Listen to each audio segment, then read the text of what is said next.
नमस्कार. कोणती एकादशी करावी? योगिनी एकादशी की भागवत एकादशी?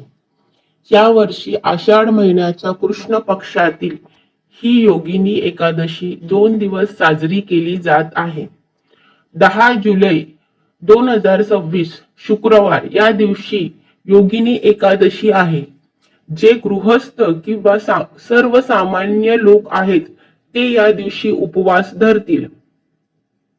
एकादशी तिथी 10 जुलैला सकाळी 8:16 सुरू होत आहे. 11 जुलै 2026 शनिवार या दिवशी भागवत एकादशी आहे. जे साधू संत किंवा इस्कॉन संप्रदायाचे अनुयायी आहेत ते या एकादशीचा उपवास धरतील. एकादशी तिथी 11 जुलैला सकाळी 5:22 समाप्त होईल. धन्यवाद. रुद्र भावभक्ती चॅनेलला लाईक, शेअर आणि सबस्क्राईब करा.